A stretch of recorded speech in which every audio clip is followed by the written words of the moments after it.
morning! I know our last lesson plan ran a little long, but we are now in full swing of October. So for the rest of the month, we will talk about what to do in the face of fear. And today we're talking about someone who had a lot to fear and did what God wanted anyway. And her name was Esther. Sort of. See, her name was also Hadassah. But at that time and in that place, it wasn't always safe to be Jewish. It's still not always safe now, but that's not the point. So Hadassah's cousin Mordecai told her to go by the Babylonian name Esther because she would be safer. And she was chosen to be queen, and she still kept it a secret. For good reason, because the king's right hand was a man named Haman. And he hated the Jewish people. He wanted to see them destroyed. And he tried to get King Xerxes to do just that.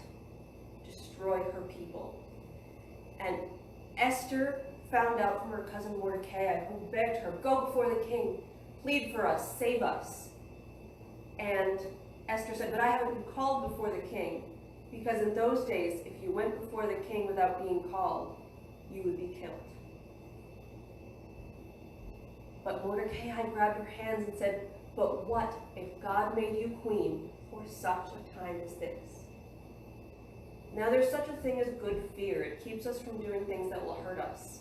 And Esther had every reason to be afraid. But she also had every reason to do what she could. And God did put her there for such a time as this. So Esther went before the king. And she, with all her fear and all her courage all in one, walked before him. And he held out his scepter, meaning she was welcome and she wouldn't be killed for what she'd done.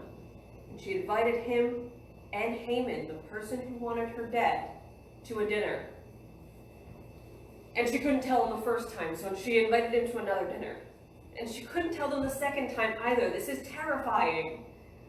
But at the third dinner, the king said, Esther, my queen, surely you must want something, having done all of these banquets for us. Tell me what you want. Up to half my kingdom, I will give you anything.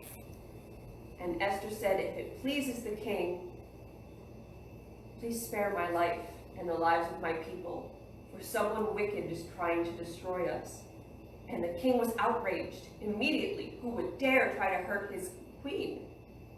Said, of course I will. Who is this villain? And she turned and she pointed and said, Haman is the villain who wants to kill all of my people. And the king flew into a rage. He was so angry he had to leave the room. And while he was gone, Haman fell on his knees in front of Esther and begged her for mercy. That's pretty bold. He wanted to kill her and all her people. He had a gallows built in front of his house for her cousin. He hated her cousin who raised her specifically. And Esther didn't say anything, at least not that the Bible tells us. What the Bible does tell us is that the king came back and saw Haman like that and screamed, oh, you would attack my wife in my own house? And he found out about the gallows that had been built for Mordecai, who had once saved the king's life and had raised Esther, and said, have him brought to the gallows he built for Mordecai, and have him hung on them. And the king declared that the Jewish people were not to be harmed, and that if anyone tried, it was legally within their rights to fight back, because before then it wasn't. They were a captive people. So what we're talking about today is for such a time as this. Esther had absolutely every reason to be afraid. Every law and every tradition was stacked against her. And she did it anyway. Her own fear was stacked against her. And she had to try more than once, and that's okay. She kept trying until she did what God needed her to do. He put her in place for such a time as this. So that's what we're going to be talking about probably for the rest of the month, because I think it's really important. There's nothing wrong with being afraid as long as you still do what you need to do and what God has called you to do. So we're going to be talking about a couple of other heroes who were afraid but did it anyway because God put them there for such a time as this. I love you guys.